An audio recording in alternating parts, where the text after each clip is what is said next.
Hello, നമ്മൾ ഇന്നത്തെ ക്ലാസ്സിൽ പഠിക്കുന്ന പ്രിപ്പോസിഷൻ ബിഫോർ ആണ്.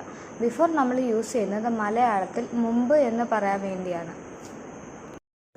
വി പ്രേ എവറി ഡേ ബിഫോർ ഡിന്നർ. എല്ലാ ദിവസവും ഡിന്നറിന് മുമ്പ് ഞങ്ങൾ പ്രാർത്ഥിക്കാറുണ്ട്. ഇവിടെ ഡിന്നറിന് മുമ്പ് എന്ന് പറയാനാണ് ബിഫോർ യൂസ് ചെയ്തിരിക്കുന്നത്. കൂടാതെ ഡിന്നർ എന്ന് പറയുന്ന ഒരു ടൈമിന് മുമ്പാണ്, ഡിന്നറിന് ശേഷമല്ല പ്രാർത്ഥിക്കാറുള്ളത്, ഡിന്നറിന് മുമ്പാണ് പ്രാർത്ഥിക്കാറുള്ളത്.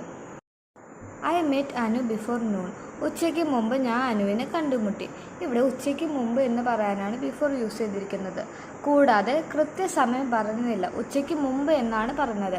അതായത് ഉച്ച എന്ന് പറയുമ്പോൾ 12 മണിയാണ്. ആ 12 മണി ആവുന്നതിന് മുമ്പ് ഏത് ടൈം വേണമെങ്കിലാകാം. എന്ന് വെച്ചാൽ 10 മണിയായിരിക്കാം, 11 ആയിരിക്കാം, 11:30 ആയിരിക്കാം. ആ ഒരു ടൈം, കൃത്യമായ ടൈം പറയുന്നില്ല. ഉച്ചയ്ക്ക് മുമ്പ് അനുവിനെ കണ്ടുമുട്ടി എന്നാണ് പറയുന്നത്. The prayer will start before the meeting. മീറ്റിങ്ങിന് മുമ്പ് പ്രെയർ സ്റ്റാർട്ട് ചെയ്യും. ഇവിടെ മീറ്റിങ്ങിന് മുമ്പ് എന്ന് പറയാനാണ് ബിഫോർ യൂസ് ചെയ്തിരിക്കുന്നത്.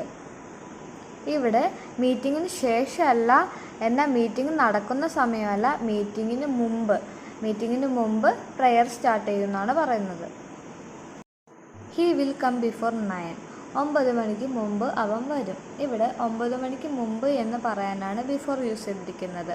ഇവിടെ 9 മണിക്ക് മുമ്പാണ് അവൻ വരുന്നത്, എന്നാൽ 9 മണിക്ക് ശേഷമല്ല വരുന്നത്.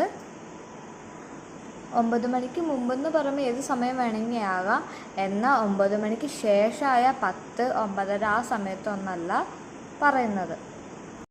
ബിഫോറിൻ്റെ രണ്ടാമത്തെ യൂസ് മലയാളത്തിൽ മുന്നിൽ എന്ന് പറയാനാണ്. She performed before the audience. അവൾ ഓഡിയൻസിൻ്റെ മുമ്പിൽ പെർഫോം ചെയ്തു.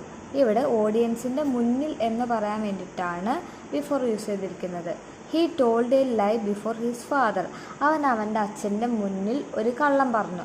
ഇവിടെ അച്ഛന് മുന്നിൽ എന്ന് പറയാൻ വേണ്ടിയിട്ടാണ് ബിഫോർ യൂസ് ചെയ്തിരിക്കുന്നത്. നമ്മൾ ഇതുവരെ പഠിച്ചത് ബിഫോർ ഒരു പ്രിപ്പോസിഷനായിട്ട് യൂസ് ചെയ്യുമ്പോൾ എങ്ങനെയാണ് പറയുന്നതെന്ന് പറയാൻ വേണ്ടിയിട്ടാണ്. എന്നാൽ ബിഫോർ പ്രിപ്പോസിഷനായിട്ട് യൂസ് ചെയ്യുമ്പോൾ ബിഫോറിന് ശേഷം വരുന്നത് എപ്പോഴും നൗൺ ആയിരിക്കും. ഇനി നമ്മൾ പഠിക്കാൻ പോകുന്നത് ബിഫോർ കൺജങ്ഷനായിട്ട് യൂസ് ചെയ്യുമ്പോൾ എങ്ങനെയാണ് ഉപയോഗിക്കേണ്ടതെന്നാണ് പഠിക്കാൻ പോകുന്നത്. കൺജങ്ഷനായിട്ട് യൂസ് ചെയ്യുന്ന ഒരു സിറ്റുവേഷൻ ഇതാണ്. പാസ്റ്റിൽ നടന്നിട്ടുള്ള 2 കാര്യങ്ങളെക്കുറിച്ച് പറയാനായിട്ടാണ്. അതായത് she had done her work before I came. ഞാൻ വരുന്നതിന് മുമ്പ് അവൾ അവളുടെ വർക്ക് കംപ്ലീറ്റ് ആക്കി. ഇവിടെ പാസ്റ്റിൽ നടന്ന 2 കാര്യങ്ങളെക്കുറിച്ചാണ് പറയുന്നത്. അതായത് ഞാൻ വരുന്നതിന് മുമ്പ് അവൾ അവളുടെ വർക്ക് കംപ്ലീറ്റ് ആക്കി. 2 പാസ്റ്റിൽ കഴിഞ്ഞുപോയ കാര്യമാണ്. ഇവിടെ മുമ്പ് എന്ന് പറയാനാണ് ബിഫോർ യൂസ് ചെയ്തിരിക്കുന്നത്. ഇവിടെ ബിഫോർ കഴിഞ്ഞ് വരേണ്ടത് എപ്പോഴും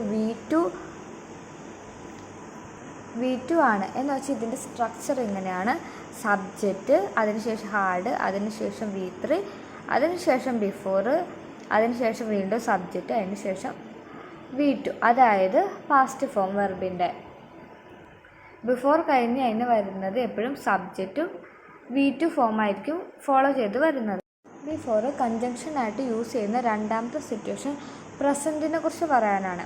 my mother cooks food before I get my home. ഞാൻ വീട്ടിലെത്തുന്നതിന് മുമ്പ് എൻ്റെ അമ്മ ഫുഡ് ഉണ്ടാക്കി വയ്ക്കാറുണ്ട്.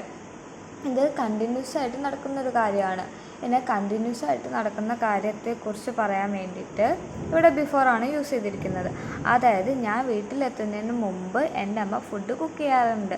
അത് ദിവസം നടക്കുന്നതായിരിക്കില്ല, എപ്പോഴൊക്കെയെങ്കിലുമൊക്കെ നടക്കുന്നതായിരിക്കും, പക്ഷെ അത് കണ്ടിന്യൂസ് ആയിട്ട് നടക്കുന്ന ഒരു കാര്യമാണ്. അപ്പോൾ അതിൻ്റെ സ്ട്രക്ചർ ഇങ്ങനെ ആയിരിക്കും. സബ്ജക്റ്റ് V1, അതിനുശേഷം ബിഫോർ, അതിനുശേഷം സബ്ജക്റ്റ്, അതിനുശേഷം V1. എന്ന് വെച്ചാൽ ബിഫോറിന് ശേഷം ഫോളോ ചെയ്ത് വരേണ്ടത് സബ്ജക്റ്റ്, അതിനുശേഷം വെർബായിരിക്കണം.